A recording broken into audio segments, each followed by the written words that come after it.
Alfred Adler. He was a renowned psychologist and a key figure in the field of individual psychology. He believed that children often misbehave for a purpose, and that purpose is rooted in their pursuit of significance and belonging. Instead of seeing misbehavior as just a random act, Adler proposed that children that they aim to prove their inadequacy as a means of getting attention and recognition.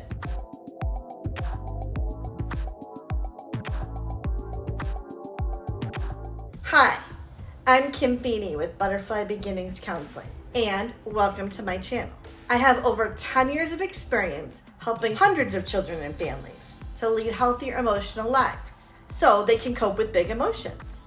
And I'd love to help your family out as well. So go ahead, subscribe, and hit the bell for weekly notifications on the latest content.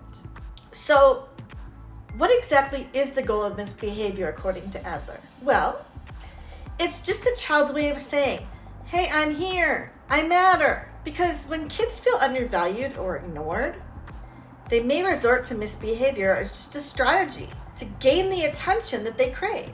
So in previous videos, we've discussed the goals of attention, of power, and revenge, the other three goals of misbehavior.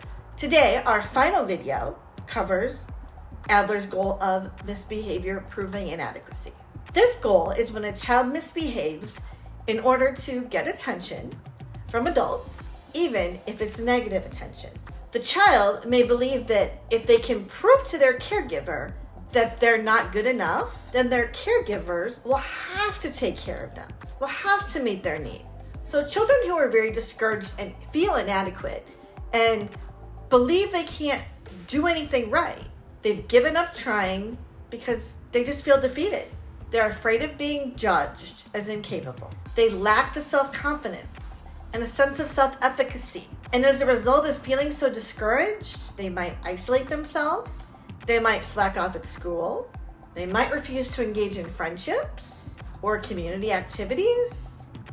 Or they might have issues with food or sleep. There are just a few reasons why a child might misbehave to prove inadequacy. One of those reasons is that they might feel like they're not getting enough attention from their caregivers, from their parents, their teachers, extended family. Maybe their caregivers are busy or distracted. Or maybe there's other kids in the household who need more attention. The child themselves may feel like they have to do something negative in order to get the reaction of their caregivers or parents. Another reason why a child might misbehave to prove inadequacy, reason number 2, is that they may feel like they're not good enough. Maybe they're struggling in school.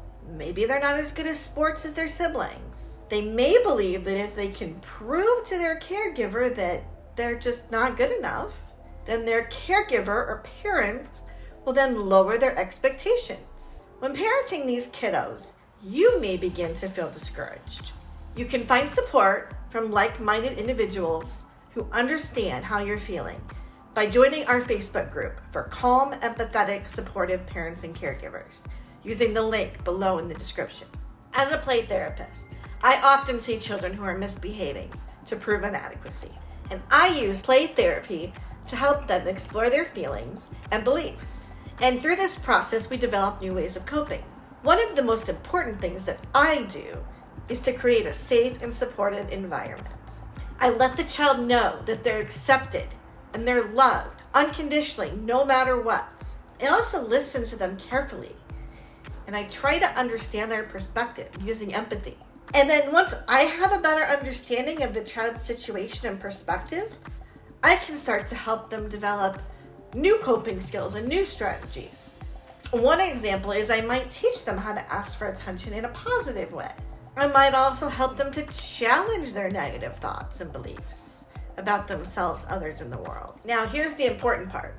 How can you as parents respond effectively to a child's attempts to prove inadequacy? Make sure to send the message to your child that it's okay to make mistakes. They don't have to be right all the time. Do that by acknowledging when you make a mistake. Encourage, encourage, encourage. Avoid evaluative words like good, well, excellent, bad. Describing contributions or positive actions your children make. And notice small improvements and celebrate them with your children. Make sure to verbalize your faith in your children. For example, say things like, "I like the way you handled that," or "I know you can do it. I believe in you." Even if your children don't acknowledge positive contributions or accomplishments, you can plant that seed by saying things like, "I hope you feel proud of getting such a good grade," or "Many kids would be really excited about finishing that project. However, be careful not to imply that they should feel a certain way." Make sure to listen to your children, making eye contact with them, and then summarize what they've said to you so they know you've heard them. And avoid lecturing or interrupting them. If your children are resistant to compliments or positive feedback, which some of these kids might be, don't take it personally yourself. Just recognize that your children, they're feeling discouraged. They're not being lazy. They're not being uncooperative. And just encourage interaction with the family and limit their opportunities to isolate.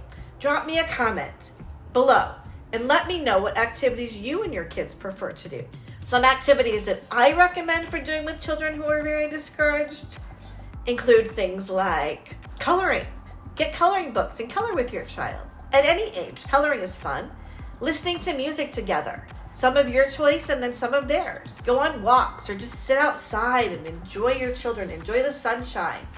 Play things like I Spy as a family. Teach some self-soothing techniques like taking deep breaths, blowing bubbles, rocking, stretching, horse lips. Tell children stories in which they're the hero or the positive role model. Make an affirmation box or jar with little pieces of paper, listing ways they do count and they make a positive contribution.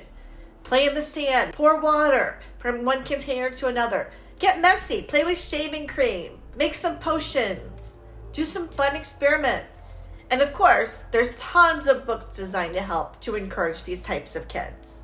The links for some of these books are down below in the description. Some of my favorites are the Pout Pout Fish ones, Pout Pout Fish and Pout Pout Fish Goes to School. Oh yeah, and I love Peep the Cat and the Magic Sunglasses. Also below in the description, you'll find some resources for you as parents of kids who are very discouraged or trying to prove inadequacy.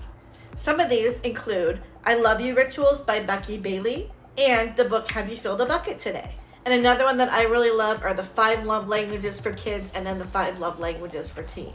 It's important to remember, all children misbehave from time to time.